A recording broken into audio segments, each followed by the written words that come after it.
अस्सलाम वालेकुम and good morning everyone, welcome to good morning. आज मैं हूं आपके साथ अनम खास और मैं हूं सबाशी। उम्मीद करते हैं आप सब बिल्कुल ठीक ठाक होंगे, खैरियत से होंगे, मजे में होंगे, टिप टॉप होंगे। वेल, फर्स्ट शाबान है तो सबसे पहले तो शाबान की बहुत सारी मुबारकबाद देना चाहेंगे आप सबको, और साथ ही साथ जुमा भी है तो जुमा भी मुबारक। आज जनाब जो आज टॉपिक जिस पे हम बात करने जा रहे हैं वो टॉपिक है तो बड़ा मजेदार है, तो काफी इंटरेस्टिंग, लेकिन है कुछ म्यूजिक के हवाले से, कुछ क्लासिकल म्यूजिक के हवाले से हम बात करना चाहेंगे। वैसे तो क्लासिकल म्यूजिक तमाम म्यूजिक फॉर्म की सबसे ज्यादा मुश्किल जो है वो फॉर्म समझी जाती है। जब भी किसी ने सिंगिंग सीखनी हो तो तमाम ये सुर तालों का जो मयार है चेक करने का, वो हम क्लासिकल म्यूजिक को ही तस्वुर करते हैं। लेकिन आज की अगर नौजवान नस्ल की हम बात करें तो कुछ लोग तो ये कहते हैं कि जी हमें पॉप रॉक सुनना पसंद है, लेकिन बहुत सी मेजॉरिटी अब भी ऐसी है जो गाना सीखना हो या गाने की शुरुआत करनी हो, गाना गाना हो तो सबसे पहले क्लासिकल म्यूजिक का ही रुख करते हैं। तो क्लासिकल म्यूजिक में किस किस तरह के मार्जिन्स हैं आपके सीखने में, और जिसमें तबला भी शामिल होता है, जिसमें आपके साथ वो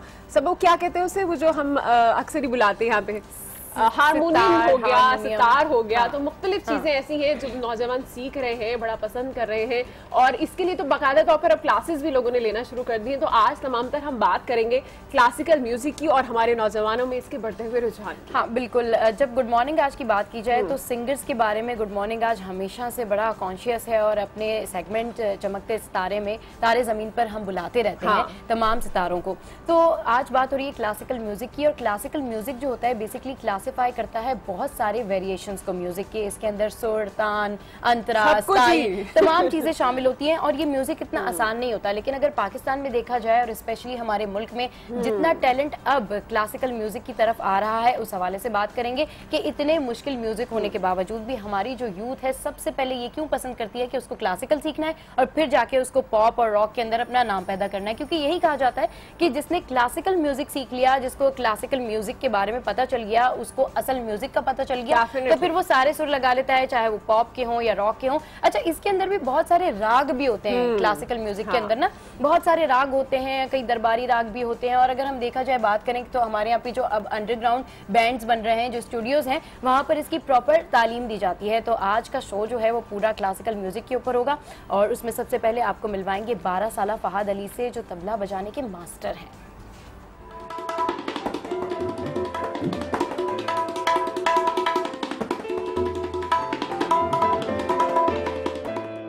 मेरी एज 12 साल है और मैं 5 साल की उम्र से तबला प्ले कर रहा हूँ। और जब मैं छोटा सा था तो पापा जब भी कहीं पे भी शो पे जाते थे तो पापा के साथ मैं जाता था। वहीं पे पापा को देख देख के कि पापा कैसे बजा रहे हैं, इसको कैसे पुश कर रहे हैं, यहाँ से कुछ कर रहे हैं। फिर वो देख देख के मेरे दिल में भी शौक पैदा हुआ कि मैं बजा सकता हूँ। और मिलेंगे क्लासिकल म्यूजिक टीचर इंतजार हुसैन से और मालूम करेंगे कि वो किस तरह नौजवानों को ट्रेन करते हैं।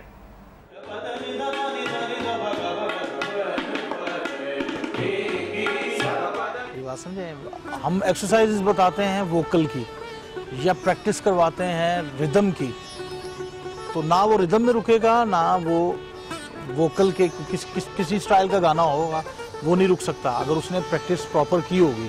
और हमारे नापा में जो म्यूज़िक बताया जाता है, थैंक्स गॉड के इस टाइम मेरा ख्याल है पाकिस्तान में इससे बड़ा ना इदारा है और ना ऐसा कोर्स डिज़ाइन किया गया है।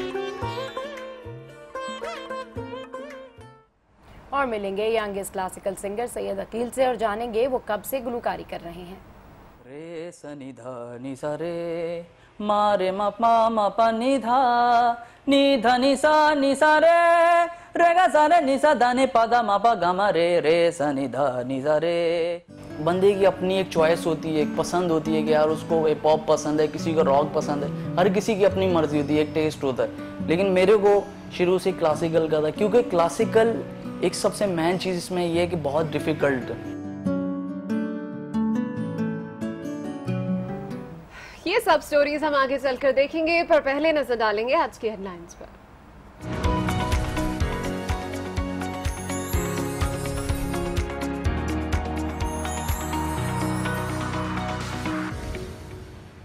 चलिए जी, टर्न तो मेरी है, लेकिन मैंने अनम को कहा है आप थोड़ा आज अखबार की हेडलाइंस पढ़ें, मैं थोड़ा चले जी देखते हैं कि आज अखबारों की शह सुर्खियां क्या कह रही हैं। जंग रोजनामा इस वक्त मेरे पास है और इसमें आज सबसे बड़ी और अहम खबर जो कि हेडलाइन बनाई गई है वो है कि इमरान को कटहरे में लाऊंगा, नवाज शरीफ का ऐसा कहना है। पहले तो हम देख रहे थे कि इमरान खान की जानिब से तमाम तर जो इस तरह के बयानात हैं वो आते हैं, लेकिन अब नवाज शरीफ ने भी ललकारा है इमरान खान को और उनका कहना है कि इस तरह के इल्जामात के बाद 10 अरब के रिश्वत के इल्जाम के बाद अब मैं इमरान खान को कटहरे में भी लेकर आऊंगा। और इसी हवाले से यहाँ पर लिखा है कि इल्जाम पर हत्या की इज्जत और जजों के बारे में बयान पर तौहीन अदालत की दरख्वास्त देंगे। वजीर आजम की जेर सदारत इस इजलास में फैसला किया गया है। बड़ा ही बोल्ड स्टेप है, वजीर आजम ने भी उठाया है और ये जो है वो आज जंग में अपनी मेन हेडलाइन बना। बिल्कुल, हम देख रहे हैं कि तकरीबन अब 2 दिन हो गए हैं इस खबर को। तहरीक इंसाफ के चेयरमैन इमरान खान ने जब इस बयान को दिया उसके बाद से जो हलचल जारी है देखा जाए पूरे पाकिस्तान में, बल्कि तमाम सियासी पार्टीज जो हैं एक्टिव हो गई हैं और तज्ज़िये और तबसरे पेश कर रही हैं। तो नून लीग ने बड़ा ज़बरदस्त किस्म का इसके ऊपर स्टांस लिया है और उनकी जानिब से कहा जा रहा है कि जी अब तो आप प्रूव करें और लेट्स सी कि अब तहरीक इंसाफ का जो अगला स्टेप होगा वो क्या होगा। और उसी हवाले से यहाँ पर मेन लीड भी है कि वज़ीर आज़म की ज़ेर सदारत इजलास, इमरान का इल्ज़ाम मुस्तरद, कानूनी कार्रवाई का फैसला, 10 अरब की पेशकश के इल्ज़ाम पर हत्या की इज्जत का दावा दायर किया जाएगा। तो ये वही खबर है बारे में हमने अभी डिस्कशन की। अच्छा, वैसे ना अगर देखा जाए ओवरऑल जब से पनामा लीक्स का फैसला आया है, कंटिन्यूटी में अगर आप देखें उसके बाद फिर डॉन लीक्स और फिर उसके बाद इस तरह के बयानात, तो मुझे ऐसा लग रहा है कि ये सियासी जो रस्साकशी है ना ये ओवरऑल अब जारी रहनी है इलेक्शन तक, खिंचती रहेगी। बिल्कुल, अभी तो 2018 का इंतजार है, उससे पहले और क्या क्या ड्रामे होने वाले हैं। और इन तमाम मामलात में जो है वो जो हमारे एक मेन मसला है लोड शेडिंग का, वो मुझे लगता है फिर से दोबारा से उठ जाएगा क्योंकि इसकी तरफ भी कोई फोकस कर ले, भाई बहुत ज्यादा बिजली जाने लगी है लेकिन अभी तक कुछ कोई इम्प्लीमेंट नहीं नजर नहीं आ रहा। अच्छा, एक और जो खबर है वो यहाँ पर है, PID में प्रेस कॉन्फ्रेंस की इजाजत ना मिली, PTI का एहतजाज, अमले से हाथापाई, PTI रहनुमा PID पहुंचे तो अमले ने गेट बंद कर दिया, सड़क पर ही प्रेस कॉन्फ्रेंस की और गो नवाज गो के नारे लगाए।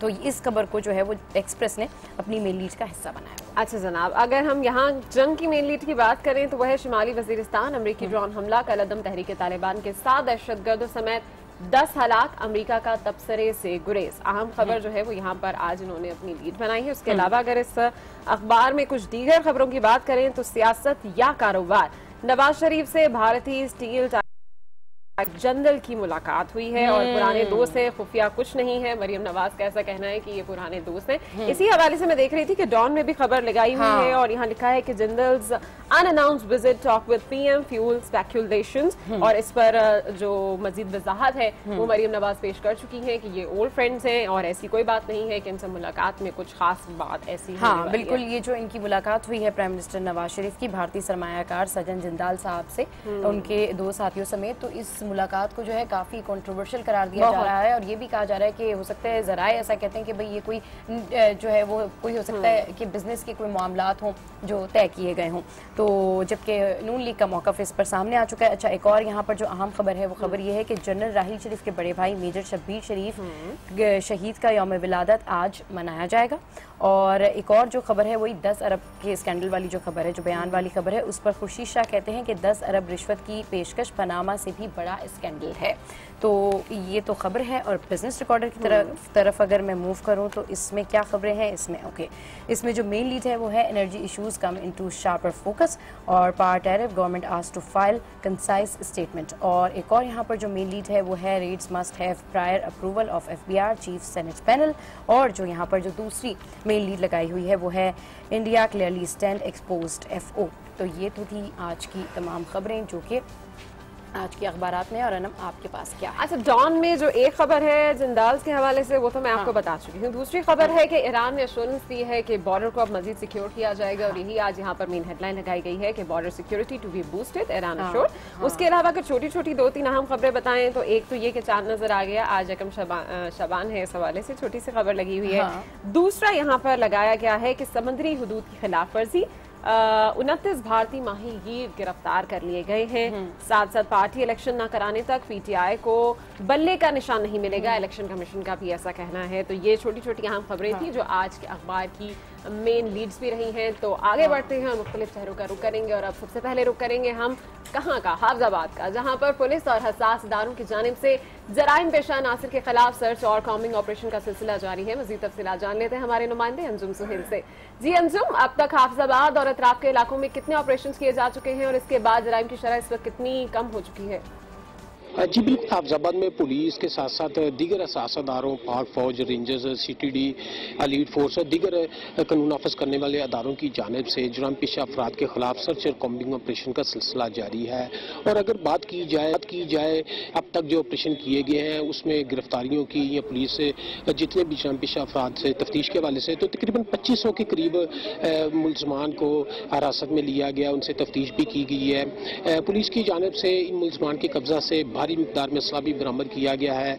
कॉम्बिंग ऑपरेशन के साथ साथ जो सर्च ऑपरेशन किए गए हैं उनमें पुलिस को बड़ी कामयाबियां हासिल हुई हैं। गैर कानूनी बिशिंदे जो हैं उन्हें गिरफ्तार किया गया है, उनके खिलाफ फॉरेन एक्ट के तहत मुकदमात भी दर्ज किए गए हैं। पुलिस राय का ये कहना है कि ये जो सर्च और कॉम्बिंग ऑपरेशन का सिलसिला जारी है, इससे मजीद ज्यादा। आपका बहुत शुक्रिया। आगे बढ़ते हैं और कुछ बात कर लेते हैं कराची में इंटर के इम्तहानात की, जिसका आगाज हो चुका है, जिसमें 1.5 लाख से ज्यादा तलबा और तालबात शिरकत कर रहे हैं। इस हवाले से मजीद तफसीलात जानते हैं आज न्यूज़ के नुमाइंदे कफील अहमद से। जी कफील अहमद, एग्जाम्स होते हैं तो गहमा गहमी तो होती है, ये बताएं क्या ताज़ा तरीन सूरत हाल है स्टूडेंट्स के हवाले से और इंतजामिया के हवाले से? देखिए सब आपको बताएं कि इंतज़ामी जो इस वक्त सूरत हाल है वो इंतहाई बदनज़मी का शिकार है इंटर के इम्तहानात। और आज जो है वो पहला पेपर है, लेकिन मैं आपको बताऊं कि तकरीबन 212 जो है वो इम्तहानी मराकज़ कायम किए गए हैं और मजमूई तौर पर जो है वो तकरीबन 2 लाख से ज़्यादा तलबा और तालबात जो है वो इसमें शरीक होंगे। आज उर्दू का पेपर है, लेकिन तारीख में पहली मरतबा दिखाई ये दिया है कि इंटर बोर्ड ने जो है वो आर्जी एडमिट कार्ड जो है वो जारी किए हैं। मजमूई तौर पर अगर देखा जाए तो 11,000 से ज़्यादा जो है वो आर्जी एडमिट कार्ड जो है वो जारी किए गए हैं। और उसकी वजह यह है कि कल रात गए तक यहाँ तलबा की तादाद, बड़ी तादाद जो है वो यहाँ मौजूद थी, जो अपने वालिदैन के साथ, और उनका कहना यह था कि उनको एडमिट कार्ड जो है वो जारी नहीं किए जा रहे। यही वजह थी कि जो है कि बड़ी तादाद में यहाँ लोग मौजूद थे। और अब से कुछ देर बाद जो है मैं आपको बताऊँ जो कॉपीज़ जारी की गई हैं वो नाज़िम इम्तहानात के दस्तखत के बिना जो है वो जारी की गई हैं। तो ये संगीन बहरान है इस वक्त जो है वो इंटर बोर्ड के अंदर, और आज पहला पेपर है। दूसरी जाने मैं आपको बताऊँ कि जो मजमूई तौर पर तकरीबन 58 से ज़्यादा जो है वो टीमें तश्कील दी गई हैं जो कि चीटिंग को कंट्रोल करने के लिए जो है इक़दाम किए जाएंगे। लेकिन अब देखना ये कि इंटर के जो एग्जाम्स हैं जो कि पहले मरहला है, उसके बाद ईद के बाद जो है वो दूसरा मरहला होगा, उसमें चीटिंग को किस तरह कंट्रोल किया जाता है, इसलिए कि बद इंतज़ामी जो है वो उरूज पर है और तलबा तलबा से जो है वो किस तरह जो है वो लिए जाएंगे पेपर्स। अच्छा कफील अहमद, ये बताइएगा कि इंटरमीडिएट का जो बोर्ड है उसकी इंतजामिया की जानिब से क्या कहा जा रहा है इस मैनेजमेंट के लिए, मिस मैनेजमेंट के लिए? देखिए जब नाज़िम इम्तहानात मैं आपको बताऊं कि इससे कबल जो है वो इमरान चिश्ती थे तकरीबन 8 साल से, तो ये तमाम मामला जो है वो खासे बेहतर थे। लेकिन एक कायम मुकाम नाज़िम इम्तहानात को जो है वो बिठाया गया, जिनका कहना यह था कि उन्हें खुद इम्तहानात लेने का कोई तजुर्बा नहीं है और उन्होंने तहरीरी तौर पर चेयरमैन इंटर बोर्ड को इस बात से आगाह भी किया था। आप हमें अपडेट कर रहे थे शहर कायद से, और कहते हैं कि इन स्टूडेंट्स के भी मसाइल जो है वो जल्द से जल्द हल हो जाए। आगे बढ़ते हैं और अब रुक करते हैं लाहौर का, जहाँ पर हमारे नुमाइंदे तारिक खान मौजूद हैं। उनसे जानते हैं कि लाहौर में आज क्या सियासी और समाजी सरगर्मियां होने जा रही हैं। जी तारिक खान, अपडेट कीजिए। जी लाहौर में गुज़श्ता 4 रोज़ से पंजाब असम्बली का हंगामा खेज़ इजलास जारी है। आज 5वां रोज़ है, आज दोबारा इजलास जो होगा, क्योंकि गुज़श्ता 4 रोज़ में हमने देखा है कि पानामा के फैसले आने के बाद अपोजिशन मुसलसल जो है वो एहतजाज कर रही है और ये मुतालबा कर रही है कि वज़ीर आज़म जो है वो इस्तीफ़ा दें। जबकि इमरान खान की खबर आने के बाद जो है हुकूमती जो मेम्बरान हैं उनकी तरफ से भी शोर आ गया है और उन्होंने भी शोर मचाना शुरू कर दिया और वो कह रहे हैं कि ख़ास तौर पर ये 10 अरब की जो ऑफ़र है उनका नाम बताया जाए, हम उनके खिलाफ अब जो है वो अदालत में जाएंगे। ये एक हंगामा खेज इजलास है क्योंकि इन 4 रोज़ जो गुजर गए हैं उनमें कोई ऐसी कार्रवाई नहीं हुई, कोई कानून साजी नहीं हो सकी और आज का दिन भी लगता है ऐसे ही शायद गुजर जाए और हंगामा खेजी में गुजर जाए और किसी किस्म की कानून साजी ना हो सके। इसके अलावा स्पॉट फिक्सिंग के हवाले से आज शाहजेब दोबारा जो एंटी करप्शन ट्रिब्यूनल है PCB का वहाँ उसके सामने पेश होंगे, दोबारा से उसकी समाअत होगी, उनके ऊपर जो इल्ज़ामात हैं ख़ास तौर पे इस हवाले से वो अपना मौक़िफ़ बताएंगे और बताएंगे कि आया उन्होंने स्पॉट फिक्सिंग में किस हद तक मुलविस हैं और उनके खिलाफ जो सबूत हैं वो कहाँ तक ठीक हैं या नहीं, और PCB जो है वो इसका डिफेंड करेगी। इसके साथ जमात इस्लामी जो है एक दफ़ा फिर उसने मुल्क गिर जो है लोड शेडिंग के ख़िलाफ़ एहतजाज का सिलसिला जो है वो ऐलान किया है और आज जमात इस्लामी जो है लाहौर में जो लेस्को का मेन ऑफिस है, हेड ऑफिस, उसके सामने एहतजाजी मुजाहरे का ऐलान किया और वो मुजाहरा करेंगे। इसके अलावा उन्हें कर रहे थे, आपका बहुत शुक्रिया। और गुड में मजीद कुछ न्यूज़ स्टोरीज भी आपको बताते चलते हैं, जिसमें सबसे पहले बात करते हैं चीन की, जिसकी नजरे करम के बाद पाकिस्तान में गधों की शामत आ गई है। कराची के इलाके माड़ीपुर से गधों की मजीद 325 ताज़ा खालें बरामद कर ली गई हैं। ये और से पकड़े गए मुलजमान की निशानदेही पर कस्टम हुक्काम ने की। गधों की खालें पाकिस्तान से चीन के साथ स्मगल हो रही हैं, ताहम ये नहीं पता चल रहा कि इन गधों का गोश्त आखिर कहां जा रहा है। वाकई नहीं पता चल रहा कि गधों का गोश्त जो है वो कहां जा रहा है।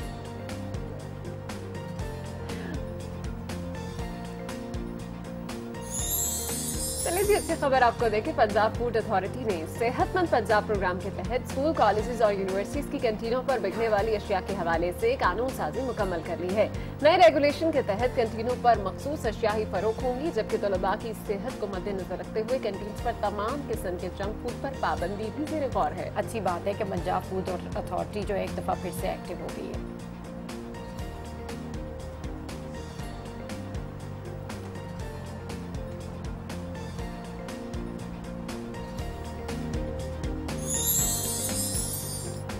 डायरेक्टर जनरल हेल्थ ने कराची में चिकनगुनिया के खात्मे में मदद के लिए आलमी इदारा सेहत से मदद मांग ली है। डायरेक्टर जनरल हेल्थ के लिखे गए खत पर आलमी इदारा सेहत का मिशन दौरे पर 2 मई को कराची पहुंचेगा।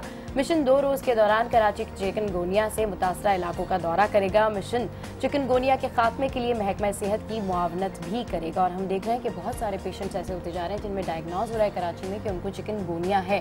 तो सफाई का खास ख्याल रखें और अपने इर्द गिर्द के माहौल को साफ रखें और अच्छी डाइट लें, पानी का ज्यादा इस्तेमाल करें और धूप में एक्स्ट्राऑर्डिनरी जाने से बचें। चलिए जी, आज की कुछ खबरें बहुत अच्छी भी थी, जिसमें सबसे अच्छी तो मुझे पंजाब फूड अथॉरिटी के हवाले से लगी। और इससे मुझे याद आ गया सबा कि जब मैं छोटी होती थी और स्कूल जाती थी तो अम्मी बकायदा तौर पर मुझे पूरा लंच पैक करके देती थी और सख्ती से मना होता था कि कैंटीन से कुछ लेकर नहीं खाना। तो उसके पीछे भी रीजन ये होते थे कि समटाइम्स बासी खाना भी जो है वो कैंटीन में दिया जाता है। तो तमाम खवातीन जो इस वक्त अपने बच्चों को स्कूल भेज रही हैं, कोशिश कीजिए कि आप उनके हाथ में पैसे देने से बेहतर है कि उनको लंच घर में ही बना के दें। और सबसे अच्छी बात ये होती है कि गर्मियों में वैसे भी आप अवॉइड करें बाहर का खाना, क्योंकि गर्मियों में वैसे भी एकदम से एटमॉस्फेयर चेंज होता है तो बहुत सारे चेंजेस आ रहे होते हैं। तो एकदम से डाइजेस्ट करना इतना हैवी खाना और घी वाला खुद ही तबीयत खराब होने लगती है। खैर, गुड मॉर्निंग आज में यहाँ वक्त तो एक ब्रेक का, जिसके बाद शामिल करेंगे।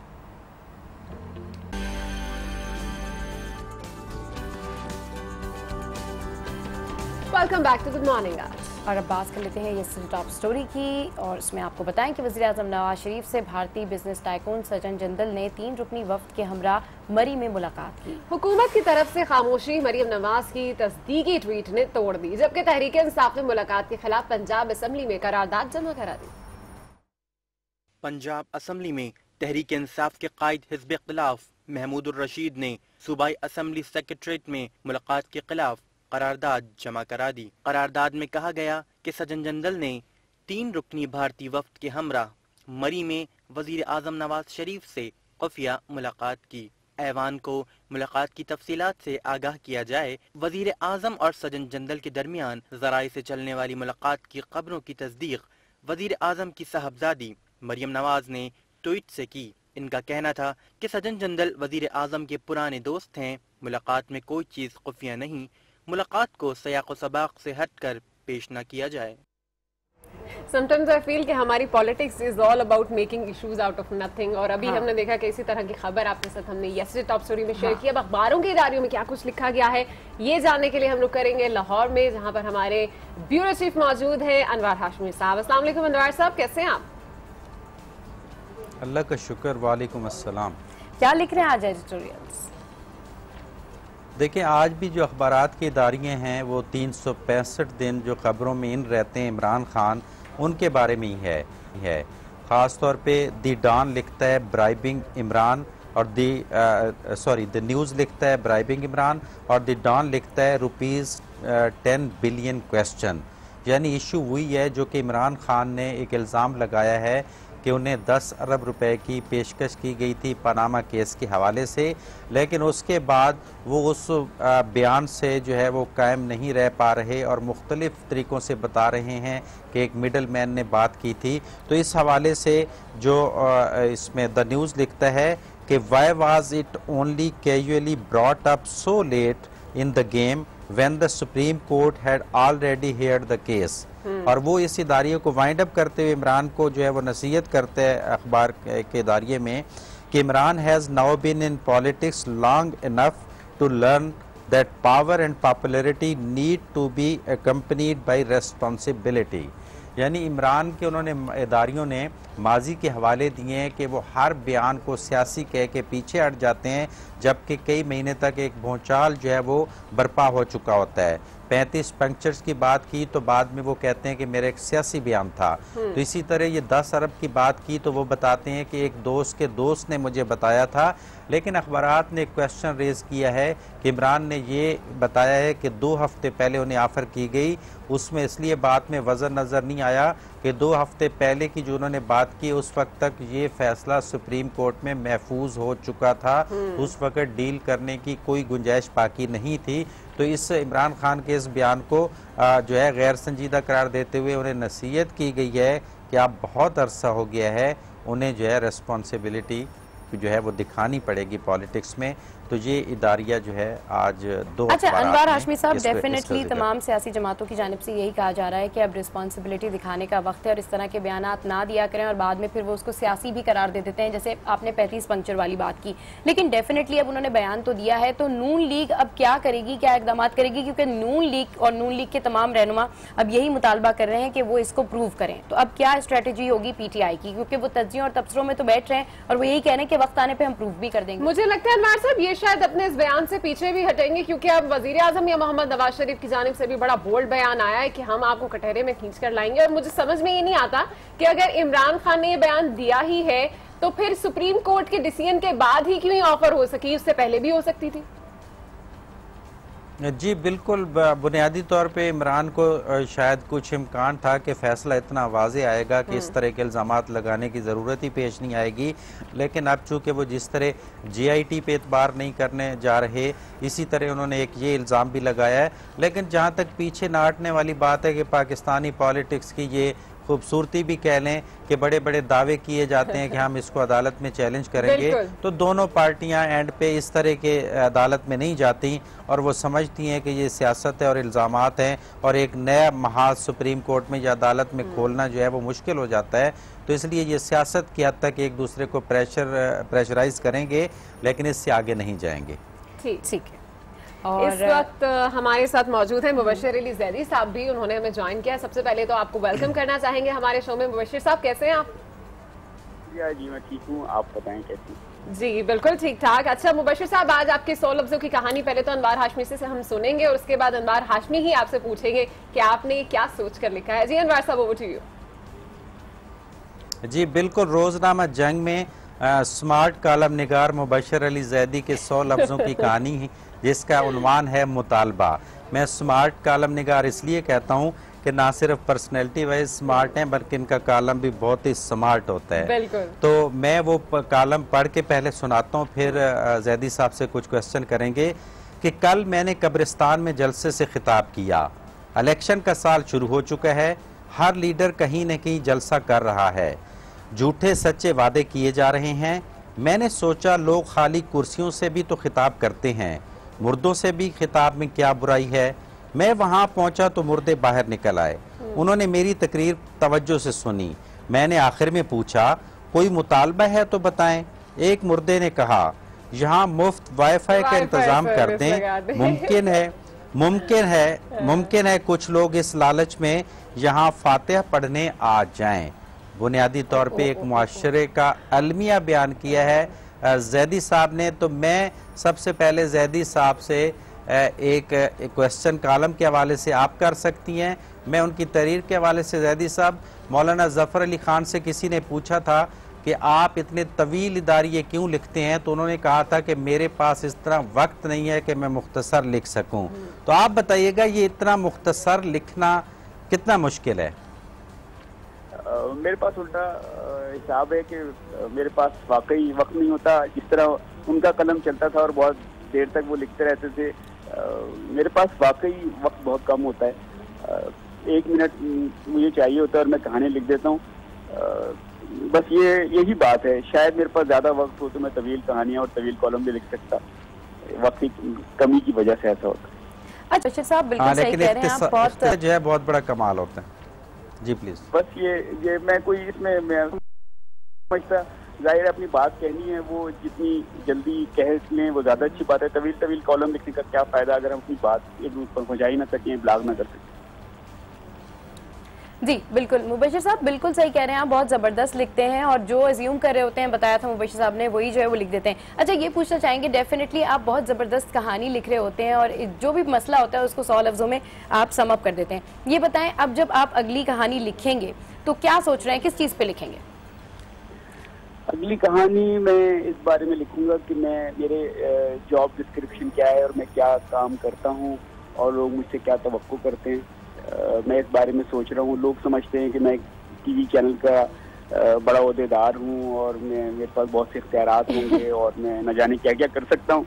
तो मैं अगली कहानी में सोच रहा हूँ ये बयान करूँ कि मैं असल में कर क्या सकता हूँ। उसमें ये भी लिखिएगा कि बहुत सारे फैंस भी हैं आपके और ये बिल्कुल हकीकत है।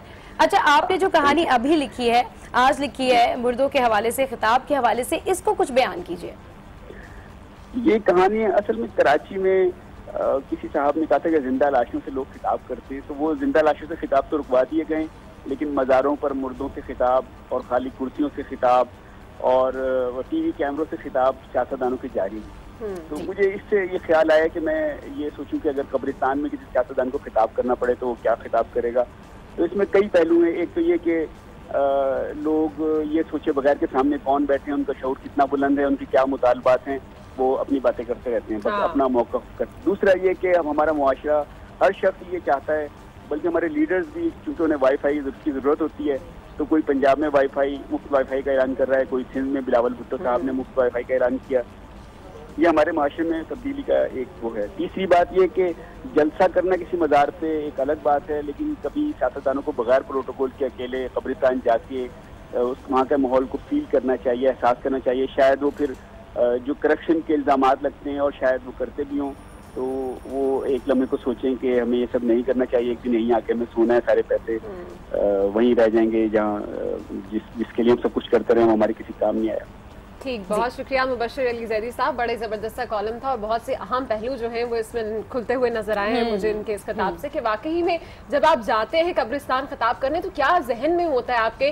अनवार हाशमी साहब भी हमारे साथ थे, उनका भी बहुत शुक्रिया अदा करना चाहेंगे। Thank you so much both for joining अस। और मुझे जब भी मुबशिर अली जैदी हमें ज्वाइन करते हैं, हमेशा मेरी आईबी में आवाज़ कम हो जाती है और मुझे हाथ रख के सुनना पड़ता है कि क्या कह रहे हैं मुबशिर साहब, ठीक है ना, मुझे कोई साजिश लगती है। खैर, आप दोनों का बहुत शुक्रिया। नजर डालते हैं मजीद कुछ आलमी खबरों पर, और जिसमें सबसे पहले बात करेंगे शाम के सूबे अदलिब के 2 अस्पतालों पर फिजाई हमले से अब तक अमले के 8 अफराद हलाक और मुतादिद जख्मी हो गए। हमले के बाद इमारतें मिट्टी का ढेर हो गई। सोशल मीडिया पर जारी वीडियो में हमले के बाद के मनासिर वाज़े नजर आ रहे हैं।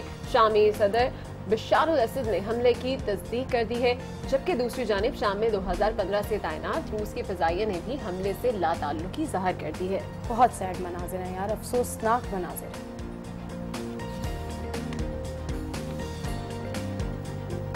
मोटिवेशनल स्टोरीज भी होती हैं सबा, जो देख के वाकई में इंसान को बहुत कुछ सीखने को भी मिलता है। हाँ बिल्कुल, बहुत कुछ सीखने को मिलता है और इवन सीखने को तो मिलता ही है। एक और अहम खबर से हम यहाँ पर आपको आगाह करेंगे और ये खबर देंगे आपको, हम बताएं कि इंटर के इम्तहानात शुरू हो गए हैं। पहले रोज इम्तहानी मराकिज से उर्दू का पर्चा लीक हो गया है। एक और खबर आपको दे जनाब कराची के हवाले से, इससे पहले भी एक हमने देखा पर्चा लीक हो गया था और अब फिर से हम देख रहे हैं कि ये पेपर उर्दू का है। इससे पहले फिजिक्स का पर्चा जो है वो लीक हुआ था। तो इंटरमीडिएट इम्तिहानात का आगाज तो हो चुका है और अब हमने देखा कि ये खबर सामने आ रही है। हम उम्मीद करते हैं कि इंतजामिया इसका जल्द अज जल्द नोटिस ले। शो में यहाँ वक्त हुआ एक ब्रेक का, जिसके बाद मिलेंगे।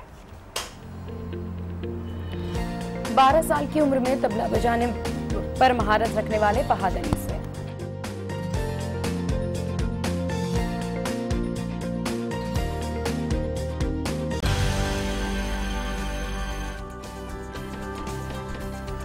Welcome back to good morning. और आज जनाब हम बात कर रहे हैं क्लासिकल मौसीकी के हवाले से। तो क्लासिकल मौसीकी को अब भी रूह की ग़िज़ा समझा जाता है और जब भी आप सुनते हैं एक सुरूर सा तारी हो जाता है। तो इस दौर में भी कुछ ऐसे इंसान हैं जिनके लिए आज भी ये आवाज़ें वाकई में एक ग़िज़ा का काम करती है। बिल्कुल, मौसीकी के साथ साथ तबले का तड़का भी सुनने वालों में खूब लुत्फ़ अंदोज़ करता है। ऐसा ये कराची का 12 साला बच्चा तबला साज फहाद अली है। आइए देखते हैं।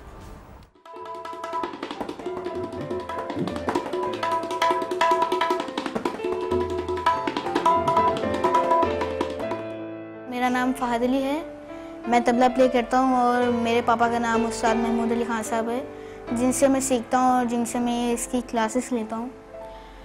बचपन से मेरा यही शौक़ था कि मैं भी पापा की तरह बनूँ। उनको देख देख के मेरे दिल में भी शौक़ पैदा हुआ कि मैं इसको बजाने की कोशिश करूं। फिर अपने पापा को देख देख के, जब पापा के सामने मुझसे बिल्कुल भी नहीं बजता, क्योंकि मेरे उस्ताद भी हैं, उनके बजाय तो मैं बहुत अच्छा बजाता हूं, लेकिन उनके सामने कुछ भी नहीं बजता मुझसे।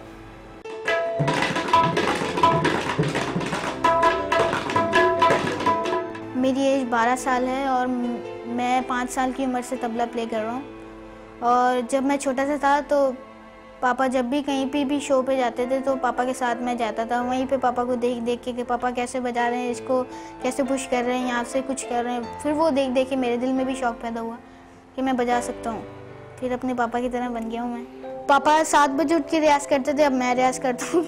पापा देखते हैं, पापा बोलते हैं ये देख लो, अभी तक ये रियाज़ कर रहा है, अभी तक नहीं इसने तबला छोड़ा। मैं करता रहता हूँ तो 9 बजे तक मेरा रियाज़ है। फिर उसके बाद जो मेरा होमवर्क होता है मैं वो कंप्लीट करके फिर अपना 12 बजे रेडी होकर स्कूल चले जाता हूँ।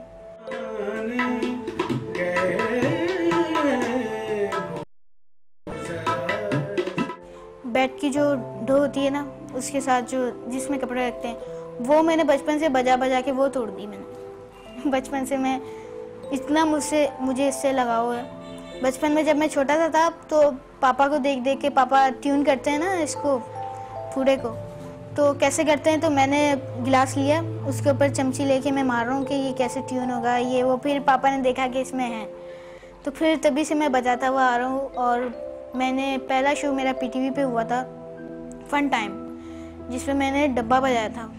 उसमें भी मुझे बहुत अच्छा उन्होंने प्रॉफिट दिया था और बहुत मज़ा आया भी था।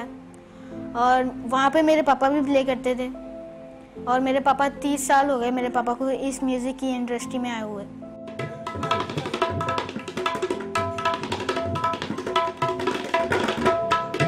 मैंने सबसे पहले तो हुमैरा चन्ना जी के साथ परफॉर्म किया है, उसके बाद गुलाम अब्बास साहब के साथ परफॉर्म किया है, और फिर जो है अपना सलमान अलवी साहब के साथ परफॉर्म किया है। मैंने बहुत सारे सिंगरों के साथ परफॉर्म किया है। मैंने उस्ताद फ़तेह अली खान साहब के साथ, उनके साथ भी परफॉर्म किया है मैंने, और उनके छोटे भाई उनके साथ भी मैंने परफॉर्म किया है।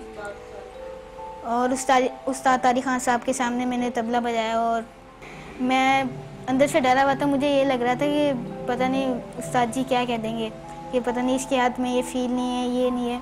तो सब बच्चे बजा रहे थे, फिर पापा ने बोला कि आप भी बजाओ। मैंने बजाना स्टार्ट किया तो उस्ताद तारिक खान साहब उठ के बैठ गए, बोल रहे हैं इसके हाथ में बहुत अच्छी फील है, ये अल्लाह ने आपको तोहफा दिया है, इसका आप ख्याल करिएगा।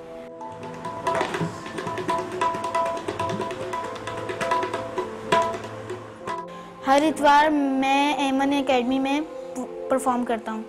वहाँ पे मेरे बहुत अच्छे इशफाक अहमद सर हैं, वो मुझे हर दफ़ा परफॉर्म करवाते हैं और माशाल्लाह से वो खुद भी बहुत अच्छा गाते हैं। ये जो मैं अभी तक बजा रहा हूँ ये सारा क्रेडिट मेरे पापा को जाता है, जिनकी वजह से मैंने सीखा। पापा ने बचपन से मुझे सिखाया और अभी तक भी सिखाते आ रहे हैं, और मैं जो भी हूँ मैं आपके सामने हूँ।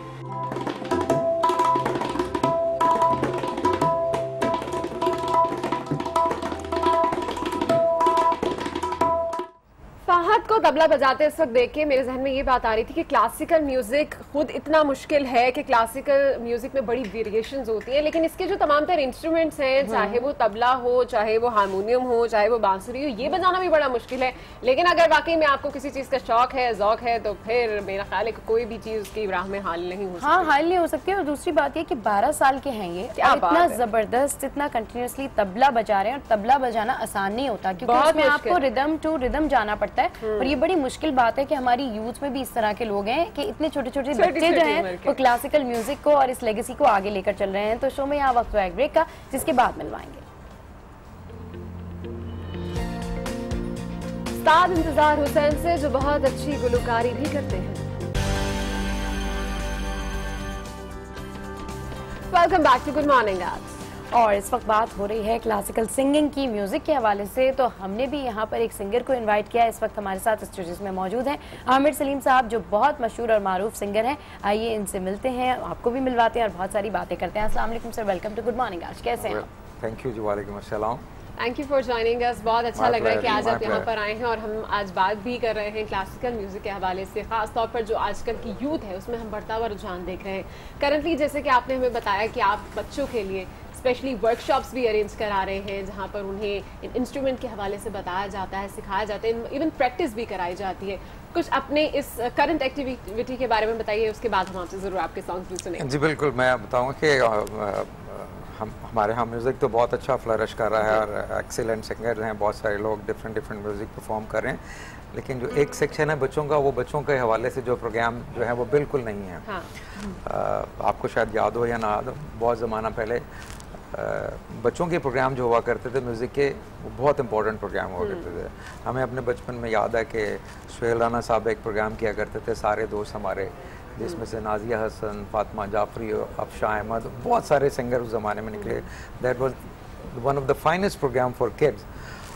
उस एरा के बाद से दरमियान में प्रोग्राम बच्चों के लिए होते रहे, लेकिन आज अगर हम देखें तो हमारे पास एंटरटेनमेंट और न्यूज़ और रिलीजियस प्रोग्राम के अलावा बच्चों की एंटरटेनमेंट जो है वेरी हार्ड टू फाइंड। कोई एक आध प्रोग्राम कभी हो जाता है, लेकिन रेगुलर प्रोग्राम जो है वो चैनल्स पर नहीं होते।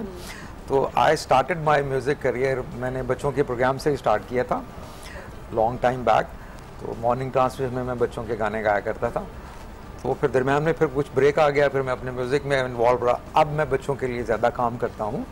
जो मैं करता हूँ it's more like an music workshop, जिसमें बच्चों को अवेयरनेस दी जाती है, how to enjoy music, how to play, उनकी टेंडेंसी डेवलप किया जाता है म्यूज़िक स्किल कि उनमें से बच्चे के अंदर क्या पोटेंशियल आया। He is interested in singing, he is interested in keyboard, guitar, sound, उसको क्या चीज़ अट्रैक्ट करती है। So I have an small musical instrument, they look like a proper guitar, keyboard, drums, लेकिन वो पेपर गिटार है। It's like an flying V guitar. अच्छा, अब आप उसको प्लग इन करेंगे विद एम्पलीफायर, और जब आप उसको प्ले करेंगे तो वो प्रॉपर इलेक्ट्रिक गिटार का साउंड करेगा। ये एक इंटरएक्टिव एक्टिविटी होती है जो हम स्टार्ट करते हैं टॉडलर से लेकर KG 1, KG 2, KG 3 के बच्चों के लिए। देखा जी, बिल्कुल छोटे बच्चों के लिए है म्यूजिक इंस्ट्रूमेंट। बड़े बच्चे भी एंजॉय करते हैं, लेकिन वो छोटे बच्चों की जो एक्साइटमेंट होती है एक इंस्ट्रूमेंट को होल्ड करना, come in front of the microphone. अच्छा, ये आपने बताया कि ओवरऑल आप सिंगिंग सिखा रहे हैं टॉडलर से लेके KG और नर्सरी से आगे के बच्चों तक, तो कितना डिफिकल्ट होता है बच्चों को इस तरीके से एंटरटेन करना, उनको सिखाना? ये बड़ा चैलेंज नहीं है? Absolutely right. जब मैं परफॉर्म कर रहा होता हूँ, उनको एंटरटेनमेंट कर रहा होता हूँ, तो मैं उनको ग्रैब कर लेता हूँ, उनकी अटेंशन। मुझे पता है कि इनको किस वक्त, हम जब छोटे थे और हमारे कोई म्यूजिक टीचर हमें सिखाते थे तो हम कभी पेंसिल लेके इधर देख रहे हैं, कभी उधर देख रहे हैं, वो इंटरेस्ट डेवलप ही नहीं हो रहा होता था। That's a very good question. ये एक अच्छे टीचर में, अब जैसे आप होस्ट हैं, कोई भी एक अच्छा होस्ट उस वक्त तक लोगों को ग्रैब नहीं कर सकेगा जब तक उसका कम्युनिकेशन स्किल, ठीक है, उसकी present personality, the selection of the topic, content क्या है, बात क्या करते हैं, बात करने का अंदाजा जो लोगों को चैनल चेंज नहीं करने देगा। एब्सोल्युटली, ये किसी भी प्रोफेशन में this is one of the most important thing. मैं जब बच्चों के गाने गाता हूँ तो I do involve my self, I feel like a kid, और मैं जब गाने के साथ साथ तो I keep singing and keep telling the story, उनका वो चीज़ डेवलप कर दूँ। और मेरी एक आध चीज़ ऐसी है जब मैं आपको सुनाऊंगा तो आपको लेकिन आपको भी लगेगा कि जैसे आप इन्वॉल्व हो गए हैं। So it's all depend on your communication पे कि आप किस तरह उस लम्हे को स्पेल बाउंड कर लेते हैं। बच्चों के सॉन्ग्स होते हैं, राइम्स होती हैं, पोएम्स होती हैं। एक तो ऑलरेडी जो हम सारी जिंदगी सुनते हुए आते हैं, बाबा ब्लैक चीवा, ये और वो, ये सारी ये हैं। और उसके अलावा मैंने अपने खुद बनाए हुए, मैं खुद बनाता हूँ। मेरा ख्याल है फिर हम आपसे सुनते हैं कुछ, उसके बाद जरूर क्या सुनाएंगे आज? जी, मैं आपको वो बता रहा था कि आपने जो अटेंशन की बात की तो वो कैसे ग्रैब होती है। तो वो आप बच्चों से बात करने से पहले आप उनसे बात करते हैं। लाइक मैंने कंपोज तो मैंने किया, लेकिन बड़े अच्छे राइटर्स हैं उर्दू के, उनकी एक वो छोटी सी शॉर्ट स्टोरी है। अच्छा। तो होता ये कि आप उसको कैसे मैनेज करते हैं, कैसे बच्चों को सुनाते हैं, तो बच्चे वो फिर करते हैं। हालांकि बच्चे मेरे सामने तो नहीं है लेकिन वो एक बुलबुल का बच्चा एक कहानी है, शायद आपने अपने बचपन में पढ़ी हो। जी जी, मैंने थोड़ा सा उसको वो किया है, मॉडिफाई किया थोड़ा सा। वो कुछ होता है कि बुलबुल का बच्चा खाता था खिचड़ी, पीता था पानी, बुलबुल का बच्चा। बच्चों से आप कम्युनिकेट करते हैं, आपने कभी ये कहानी सुनी है? बच्चे कहते नहीं। अच्छा मैं आपको सुनाता हूँ, ठीक है? अच्छा। गाता था गाने मेरे सराने, जाने पहचाने, बुलबुल का बच्चा। आपको पता फिर एक दिन क्या हुआ? नहीं पता आपको? नहीं पता। क्या हुआ? एक दिन अकेला बैठा हुआ था, मैंने बुलाया वापस न आया, बुलबुल का बच्चा। और फिर उसके बाद आपको पता है क्या हुआ? मैं बड़ा रोया, रात भर ना सोया, मामा ने बुलाया, पास बिठा, गले से लगाया, चैन मुझे आया, मेरी प्यारी मामा, I love you मामा।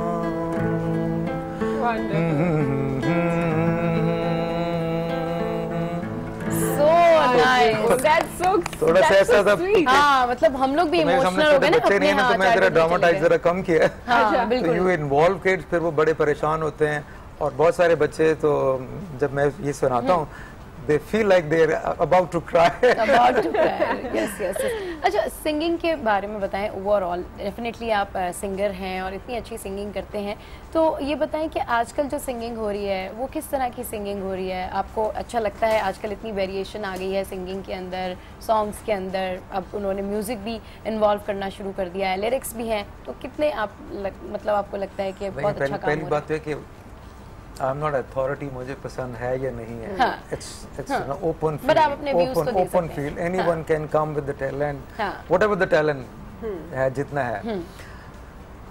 अब जब आप सामने आते हैं फिर फैसला लोग करते हैं कि ये इसमें कितना पोटेंशियल है, कितना है, ये कितना स्टे करेगा, कितना लॉन्गर टाइम के लिए लोग इसको सुनेंगे, अप्रिशिएट करेंगे। फिर with the passage of time whoever is very talented, वो फिर आहिस्ता आहिस्ता आहिस्ता वॉश अवे होते रहते हैं। कुछ लोग रहते हैं, बाकी आहिस्ता। तो आजकल ये है कि सबके लिए ओपन इनविटेशन है। और जैसे कि आपने क्लासिकल म्यूजिक की बात की, तो classical music is the basic of the music. बहुत सारे लोग जो हैं वो कहते हैं कि नहीं सीखना नहीं चाहिए या नहीं सीखते। आई थिंक मैं खुद एडमिट करूंगा कि मैंने नहीं सीखा, लेकिन यह कि सीखना बहुत ज़रूरी है। वो इसलिए सीखना ज़रूरी है कि मैं अगर ये बैलेड गाने गाता हूँ, क्लासिकल नहीं गाता, अगर I practice a little bit of the classical music और learn couple of the raga, और if I practice on harmonium on a keyboard the basic raga जो है, ठीक है, so I feel like I जो भी मैं गाता हूँ मैं बहुत अच्छा गाऊंगा। अच्छा। मेरी आवाज में एक तो क्लैरिटी आ जाएगी, कोई हिसिंग साउंड है, कुछ मैं हाईस्ट नोट पर नहीं जा सकता। सो ये जो क्लासिकल म्यूजिक होता है, ये हमारा देसी म्यूजिक है, ये आपको एक एनर्जी देता है, एक जितनी भी आपकी आवाज है उस आवाज को पॉलिश करता है। So one should definitely learn जितना भी उनके पास टाइम हो। और आजकल तो पहले वक्तों में होता था कि जब आप किसी उस्ताद को बुलाएं, वो आएंगे, वो बैठेंगे, बेचारे अपनी स्टोरियाँ सुनाएंगे, मैंने ये किया, मैंने वो किया, थोड़ा सा बताएंगे, फिर खाएं पिएंगे, फिर वो आपका प्रोलॉन्ग 1 साल तक हो जाएगा।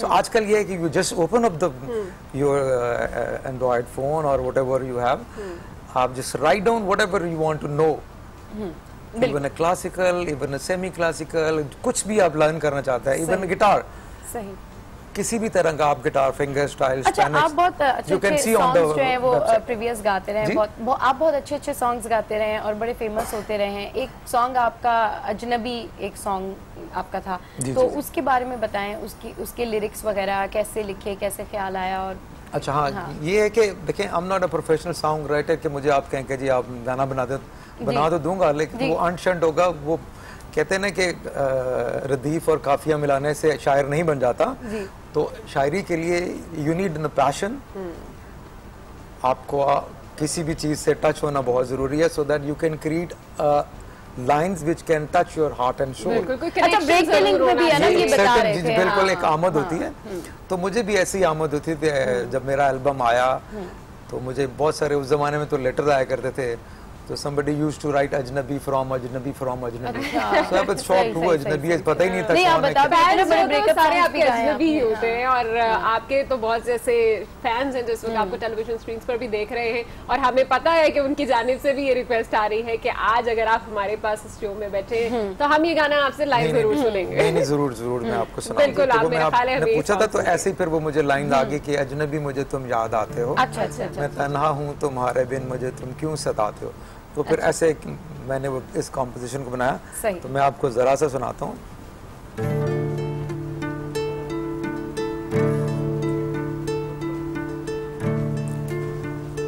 अजनबी मुझे तुम याद आते हो,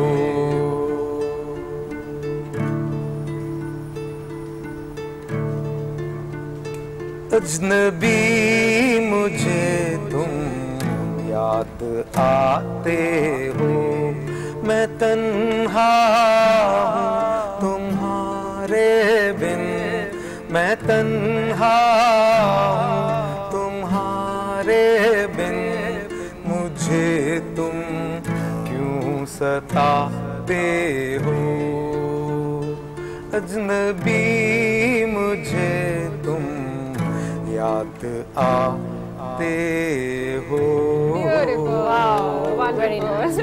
सलीम साहब, बहुत अच्छा लगा आपने ये सॉन्ग हमारे लिए, हमारे तमाम जो फैंस हैं उनके लिए गाया है, एंड आई होप कि उन्हें भी बहुत पसंद आया होगा। अच्छा, जैसे कि आप बात कर रहे थे कि अभी आप वर्कशॉप्स दे रहे हैं बच्चों को, और आपने ये भी कहा कि जैसे कि हम बच्चों की स्पोर्ट्स के लिए, उनकी मुख्तलिफ चीज़ों के लिए, एजुकेशन के लिए तो हमारे पास कोई ना कोई प्लान होता है, बट इंटरटेनमेंट के लिए हमारे पास कुछ नहीं होता। क्या समझते हैं कि म्यूज़िक बच्चों के लिए कितना ज़रूरी होता है, या इंटरटेनमेंट के लिए क्या हमारे पास सिर्फ म्यूज़िक ही वाहिद एक सोर्स है जो बच्चों के लिए हम प्लान कर सकते हैं, जैसे कि आप वर्कशॉप दे रहे हैं? देखिए, हर चीज़ की जैसे एजुकेशन है, इट्स वेरी इंपॉर्टेंट, सबसे पहले तो बहुत इंपॉर्टेंट है, ठीक है जी। जैसे खाना भी बहुत ज़रूरी है, पानी, हवा, सारी चीज़ें, ये सब चीज़ें ज़रूरी हैं। अब जब तक कोई छोटा सा बच्चा पैदा होता है तो हम उससे बात नहीं करते, आपको अगर याद होगा, बात नहीं करते, हम उसकी अटेंशन के लिए उसको ऐसे करते हैं, कोई हम राइम या कोई लोरी माँ सुनाती है, तो उसकी रीजनिंग ये है कि ये बहुत एक सूदिंग इफेक्ट है बच्चे की अटेंशन के लिए। बहुत सारे छोटे बच्चे होते हैं, तो आप जब मेरा बेटा छोटा था तो मैंने पढ़ा था इंटरनेट पे कि बच्चे को आप यूं उसको देखें, वो आपकी तरफ देखता है, इधर देखता है, साउंड आप कान सुनता है, आंखें, कान, तो उसकी सारी चीज़ें अटेंशन उसकी है, तो उसके ये करते करते ऐसे उसकी आइज़ पे घुमाएं तो आइज़ पूरी घुमाएगा, ठीक है। तो ये साउंड इफेक्ट जो है ये बच्चे की पर्सनालिटी पे, उसकी अटेंशन के सारी चीज़ें वर्किंग प्रॉपरली, उसके अंदर वो सारी हिस्से हैं जो लर्निंग एबिलिटी है, और क्या वो वाकई इन चीज़ों पे है। तो कोई भी बच्चा ऐसा नहीं है, अगर आप उसके सामने कोई रिदम ऐसे प्ले करें, कोई म्यूज़िक प्ले करें, वो आपको रिस्पॉन्स ना करे।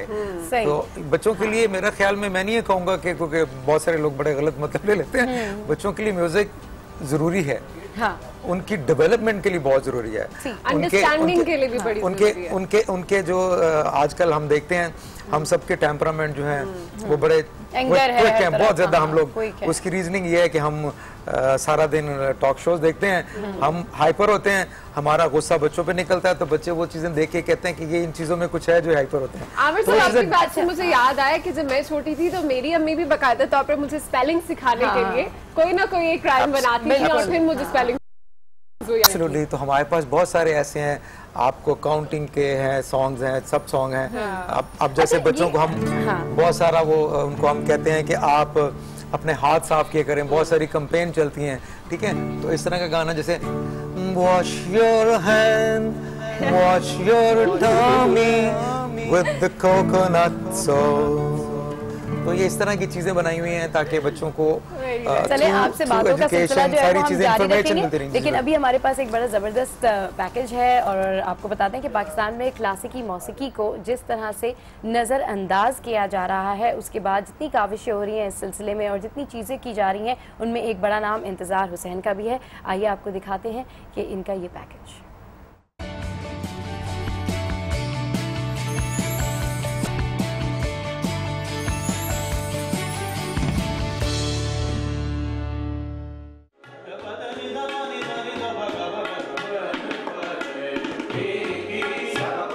गाने का मुझे क्योंकि शौक़ था, तो पहले तो मुझे मना किया गया कि यार छोड़ो इस फील्ड में, यहाँ कोई प्रमोशन का सीन नहीं है और बस अपनी एजुकेशन पे बस फोकस करो और शॉफिस लाइन और ये चूज़ करना। मेरे वालिद एक दिन मुझे लेके बैठ गए और कहते हैं कि अच्छा अगर तुमने सीखना ही है तो आप क्लासिकल सीखो, उसके बाद आपकी चॉइस, आप जो मर्ज़ी करें, तो क्लासिकल ही बेस है। उसके बाद उसके सीखने के बाद आप चाहे रॉक करें, पॉप करें, जैज़ करें, वो आप पे डिपेंड करता है कि आप क्या करना चाहते हैं।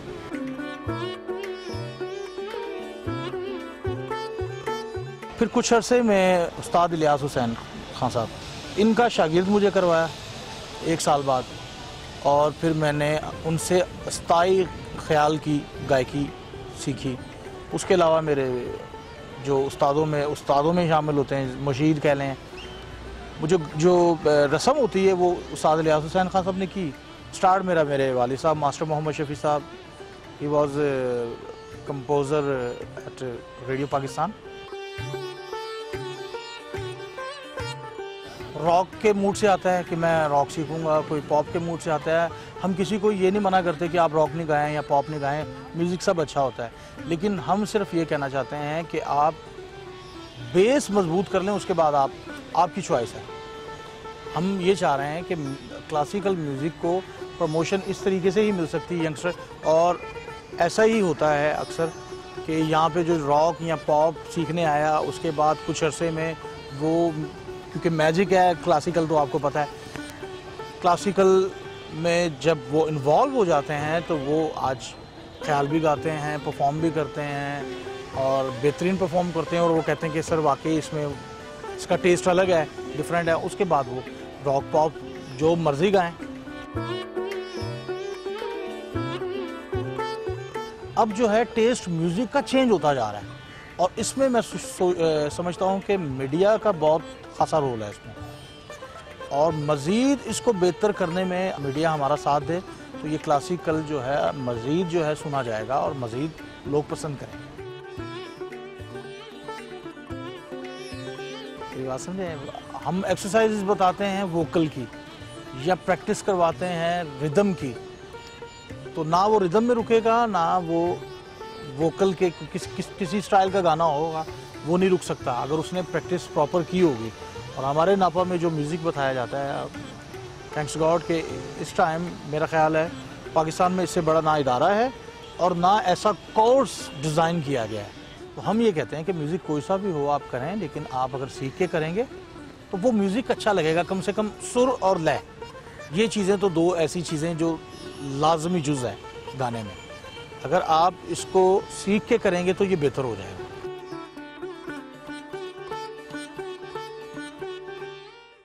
म्यूजिक और मौसीकी पर मज़ीद भी बातचीत करेंगे, लेकिन यहाँ पर उससे पहले आपको एक अहम खबर देंगे कि वफाकी वज़ीर बैनुल-सूबाई राब्ता रियाज हुसैन पीरज़ादा ने इस्तीफ़ा दे दिया है, जबकि फैसले से मुशावरत किए बगैर हो रही है। मज़ीद बता रहे हैं इस्लामाबाद से आज न्यूज़ के नुमाइंदे यासिर नज़र। जी यासिर नज़र, तफसीलात क्या है? यासिर से राब्ता करने की कोशिश की जा रही है। फिल वक्त आपको एक अहम खबर दें कि वफाकी वज़ीर बैनुल-सूबाई राब्ता रियाज हुसैन पीरज़ादा ने इस्तीफ़ा दे दिया है। जी हाँ, फैसला मुशावरत किए बगैर हो रहा है। आपको इस अहम खबर से अपडेट कर रहे हैं, यहाँ पर आपको इस अहम खबर से आगाह कर रहे हैं। आपको बताएं कि वज़ीर बैनुल-सूबाई साहब ने जो है वो इस्तीफ़ा दे दिया है, और इस हवाले से जैसे ही हमारे पास अपडेट्स आएंगी हम आपको आगाह करते रहेंगे।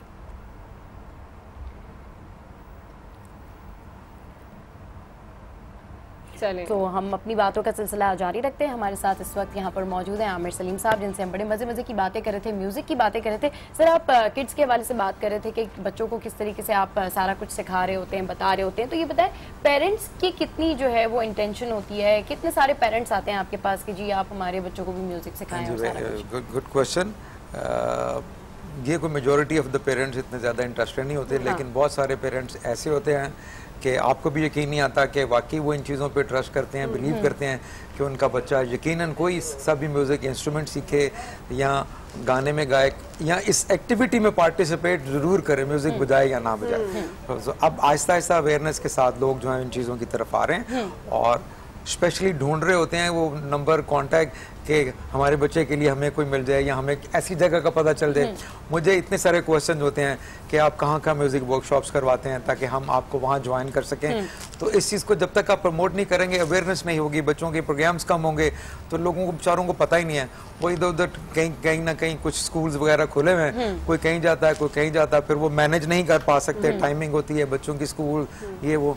तो ये कि लोग बहुत सारे इंटरेस्टेड हैं इन चीज़ों में। अच्छा आमिर साहब, बड़ी अच्छी बात है कि इस वक्त पेरेंट्स भी हम देख रहे हैं इंटरेस्ट ले रहे हैं, जैसे कि आप बता रहे हैं कि आपने बहुत सी जगहों पर वर्कशॉप कराई हैं और वहाँ पर छोटे से बड़े तक तमाम अफराद जो है वहाँ पर होते हैं और ये म्यूजिक सीखने आते हैं। मैं आपसे जानना चाह रही थी कि आजकल एक नया ट्रेंड ये भी आ चुका है कि क्लासिकल म्यूजिक के शौकीन अफराद अगर वो गाने गा नहीं सकते तो वो कवर्स करना शुरू हो चुके हैं और कवर्स बनाते हैं। आजकल हमने देखा नई वीडियोज आ रही हैं और उनके नाम से ही जो है वो गाने मंसूब करके आप उनको क्रेडिट दे के आप गाना वो गा रहे होते हैं। तो हमारी जो यंगस्टर्स हैं उसके अंदर आपको क्या नजर आता है कि कितना रुझान है क्लासिकल म्यूजिक का सीखने में भी, और कितना फर्क है उस दौर से जब ये क्लासिकल म्यूजिक एक्चुअल में होता था और अब जब उसके कवर्स करते हैं, तो उसमें कितना आपको नजर आता है कि कितनी बारीकियां उसमें अभी कम है? देखिए, no comparison with the legends और जो हमारे क्लासिकल आर्टिस्ट हमारे थे। जो नए यंगस्टर आ रहे हैं वो वैसा तो कभी भी नहीं हो सकते, लेकिन उसके बावजूद भी some of them they are working very good professionally, they are doing a wonderful job. अब फिर एक और लॉट है जो बिल्कुल यंगर है और लर्निंग प्रोसेस में है। होता यूँ है कि एक्साइटमेंट बहुत ज़्यादा है, वो 2 हफ्ते जाते हैं, जैसे आपने बोला तो एक रिमिक्स किया क्लासिकल ट्रिब्यूट टू फलाना फलाना किया, वो ऑनलाइन कर दिया, उसमें से 2000 ने लाइक कर दिया, 500 ने कमेंट कर दिए, तो इससे पेट तो नहीं भरता ना। ये तो आप आगे बहुत सारे लोग कहते हैं सोशल मीडिया बड़ी हेल्प करता है, बहुत करता है, इंट्रोड्यूस तो कर देता है, लेकिन उसके बावजूद तो उसको तो कुछ नहीं मिलता। वो 2 कहीं प्रोग्राम कर लेगा किसी स्कूल में किसी कॉलेज में, तो पैसे उसको फिर भी नहीं मिलेंगे। ठीक है, तो ये एक्साइटमेंट बहुत जल्दी हो जाती है कि बस जैसे मैंने अब कर लिया, मुझे फटाफट जल्दी से। और आजकल सारी चीज़ें बहुत क्विक हो गई हैं। पहले हमारे वक्तों में हम गाना बनाते थे, अब होता था कि हम वीडियो कैसे बनाएं, फलाना कैमरा फलाना, उसकी तो शिफ्ट इतनी महंगी है, इतना महंगा। तो 5-5 साल रियाज चलती थी, तो फिर जाके आपको कोई गाना फिर उसके बाद बिल्कुल। अब यह कि सारी चीज़ें बिकॉज ऑफ द एरा जिसमें हम जा रहे हैं, जो चीज़ें डेवलपमेंट हो रही है और आइंदा आने वाले 10 ईयर्स में क्या कुछ हो जाएगा, हो सकता है इन सब चीज़ों की ज़रूरत भी नहीं रहे। ठीक है, अब भी है, हर आदमी ने अपना वेब स्टेशन बनाया हुआ है, हर आदमी ने अपने घर पे म्यूज़िक इंस्टॉल किया हुआ, स्टूडियो बनाया हुआ है, दे रिकॉर्ड। ठीक है, ये बहुत अच्छी बात है। अब उसमें यह है कि कौन कितना अच्छा काम करके सामने आता है और फॉर अ लॉन्गर टाइम रहता है।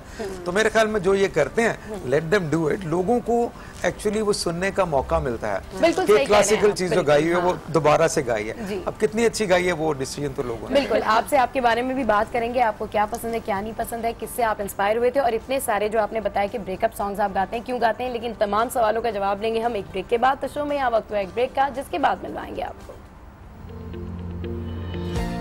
नौजवान सिंगर सैयद अकील से।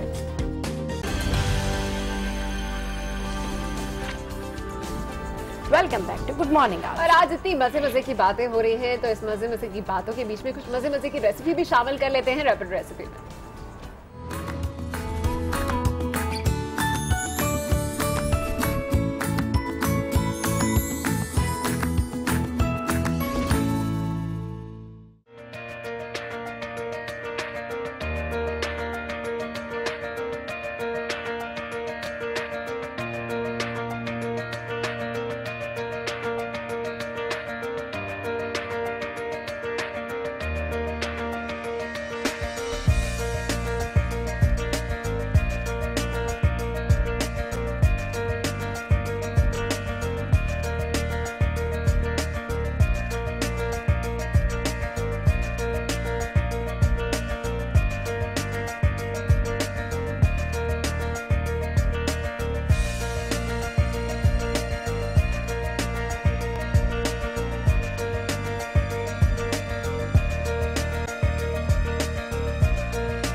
ही मजेदार ये बॉम्बे सैंडविच है, बड़े देसी किस्म के सैंडविचेस थे, ग्रीन चटनी इसमें डली हुई थी एंड आई गेस कि अगर इसको आप ग्रीन चटनी के साथ सर्व भी करेंगे तो ज्यादा अच्छे लगेंगे। बिल्कुल, बहुत जबरदस्त लगेंगे। और मैं अभी कल परसों ये सोच रही थी कि मैं भी एक सैंडविच मेकर जो है वो खरीदूंगी अपने लिए अलग से और उसमें फिर मैं ट्राई करूंगी मजे मजे के सैंडविचेस। चले जनाब आगे बढ़ते हैं और अब कुछ बात करते हैं क्लासिकल मौसीकी की। तो जनाब क्लासिकी मौसीकी और लोक संगीत को हमेशा आसान अंदाज में आवाम के सामने पेश करना भी एक बड़ा ही फन होता है। जी हाँ, और आजकल के नौजवानों में भी ये फन पाया जाता है। ऐसे ही एक हैं जो अपनी सुरीली आवाज और क्लासिकी मौसीकी से लोगों को खूब महसूस करते हैं। आइए सुनवाते हैं आपको। वो जब कहते थे मेरा नाम तुम तस्बीह में पढ़ते हो, मोहब्बत की नमाजों को कज़ा करने से डरते हो, मगर अब याद आता है वो बातें थी महज बातें, कहीं बातों ही बातों में मुकरना भी ज़रूरी था। मेरा नाम अकील अब्बास है और मैं क्लासिकल सिंगर हूँ और मैं बाकायदा मैं अपने उस्ताद से सीख रहा हूँ। अल्ताफ़ राना मेरे उस्ताद का नाम है और मुझे शुरू से ही क्लासिकल का बहुत शौक़ था कि यार मैं क्लासिकल में ही जाऊँ, क्लासिकल ही करूँ।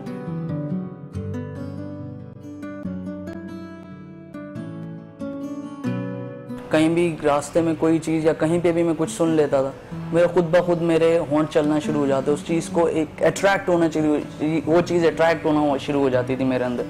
तो बस ये मेरा सफ़र चलता रहा और मैं कर रहा हूँ माशाल्लाह। और उसके बाद बेसिकली ये जो चीज़ है क्लासिकल, लोग कहते हैं यार तुम कितने घंटे रियाज़ करते हो। मैं सिर्फ इतना बोलता हूँ, मेरे उस्ताद ने जो मुझे बताया कि बेटा रियाज़ थोड़ा सा हो लेकिन सच्चा हो, सुर सच्चे लगें और दिल पे लगें। ज़रूरी नहीं है कि यार आप सरगम कर लो ये कर लो, लेकिन सुर आपके सच्चे लगने चाहिए और नोट दिल पे जाके लगे। थोड़ी सी शुरू में बहुत सी डिफ़िकल्टीज़ भी आती थी, यार मुझसे ये चीज़ नहीं हो रही, ये नहीं हो रहा, तान नहीं लग रही, सरगम नहीं लग रही, तो उसको मैं करने की कोशिश करता था और करता रहता था उसको। उसमें ये होता था मेरे को 3 से 4 घंटे भी लग जाते थे। मैं अपने आप को कमरे के अंदर बंद करके उसको प्रैक्टिस करता रहता यार मैंने करना है इस चीज़ को, आई कैन डू इट, मैं ये कर सकता हूँ, तो मैं करता था। बंदे की अपनी एक चॉइस होती है, एक पसंद होती है कि यार उसको हिप हॉप पसंद है, किसी को रॉक पसंद है, हर किसी की अपनी मर्जी होती है, एक टेस्ट होता है। लेकिन मेरे को शुरू से क्लासिकल का था, क्योंकि क्लासिकल एक सबसे मेन चीज़ इसमें यह है कि बहुत डिफ़िकल्ट, उस्ताद कॉन्फिडेंस भी बहुत देते थे कि इनकरेज भी बहुत करते थे, हद से ज़्यादा। तो जनाब इस तरह के यंग क्लासिकल सिंगर्स को हमारी भी पूरी कोशिश होती है कि प्रमोट किया जाए, जिनके अंदर टैलेंट है, बस ज़रूरत है तो थोड़ा सा सीखने की, और सीखने के लिए कुछ टीचर्स होते हैं जो कि वर्कशॉप्स भी देते हैं और इस वक्त हमारे साथ भी हैं। अस्सलाम वालेकुम, एक बार फिर से हम आपको वेलकम करेंगे क्योंकि एक बड़े ब्रेक के बाद दोबारा हम आपके साथ आए।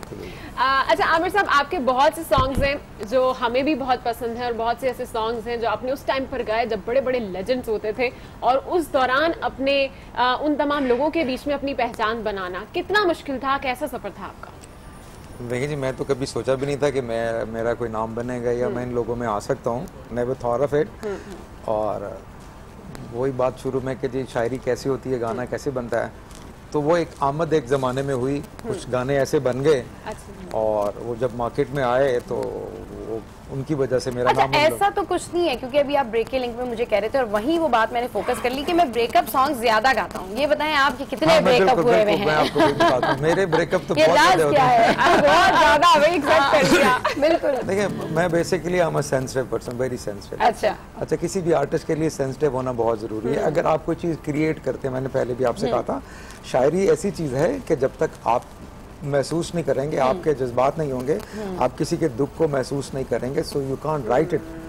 You can write a lot but you can't touch heart and soul. This is what मैंने आपको पहले भी कहा, सो दैट्स मोर इम्पोर्टेंट। लेकिन बहुत से प्रोफेशनल शायर ऐसे हैं, उनको आप सिचुएशन बताएं ऐसे हुआ ऐसे हुआ, वो एक सेकंड में आपको लिख देंगे। बिल्कुल वो एक प्रोफेशनल है, क्योंकि वो फील करते हैं, अल्फाज को मिलाते मिलाते आपको गाना बना देते हैं। मैंने जो गाना बनाया, जो I never thought of it, मैंने गिटार उठाया और मुझे नहीं पता कि क्या, I keep on singing, keep on, वो करता रहा। तो ये एक गाना जो मैंने सबसे पहले बनाया वो इस तरह का गाना था कि मैं आपको जरा सा सुनाता हूँ, because of the shortage of the timing.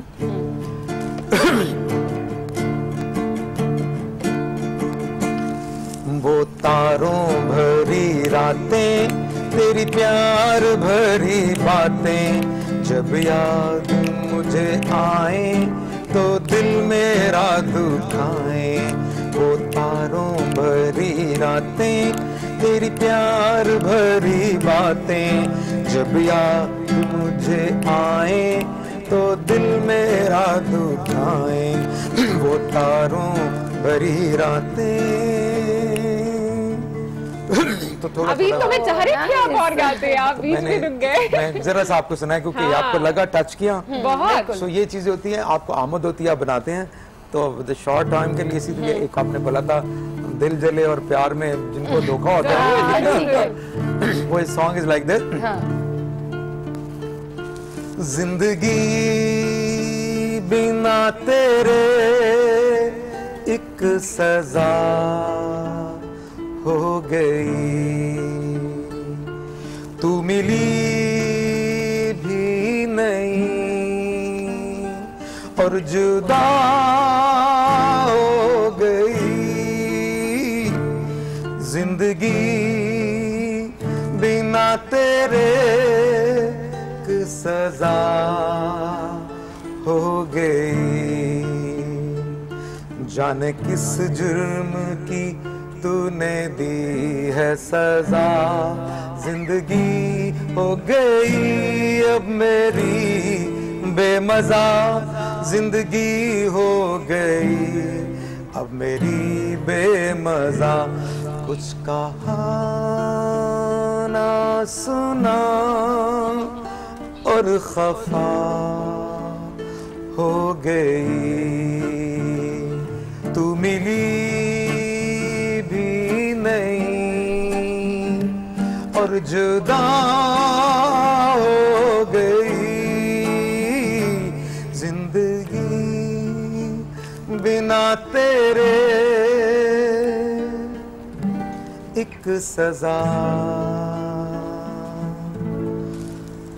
हो गई। वंडरफुल वंडरफुल, बहुत अच्छा लगा आमिर साहब, आप आज हमारे साथ शो में थे और मेरा ख्याल है कि जितना हमने एंजॉय किया उतना ही आपके लिसनर्स ने, आपके फैंस ने भी उतना एंजॉय किया होगा। Thank you so much for joining us. Thank you. तो जनाब आज हमने आपको मिलवाया ज़बरदस्त ग्रेट म्यूजिशियन से, सिंगर से, जिन्होंने इतनी अच्छी सारी बातें की। म्यूज़िक के हवाले से आपको भी बहुत सारी अवेयरनेस दी होगी। तो गुड मॉर्निंग आज के शो से फिलहाल इतना ही। इंशाल्लाह कल आपसे नहीं बल्कि नेक्स्ट वीक मुलाकात होगी, क्योंकि अब तो वीकेंड आ रहा है जनाब। तो पूरा कहना चाहेंगे कि आप अपना वीकेंड एंजॉय कीजिए, खूब मजे कीजिए और अपना बहुत सारा ख्याल भी रखिएगा इस दौरान। और मंडे को देखना मत भूलिएगा गुड मॉर्निंग आज। Till then keep watching good morning आज।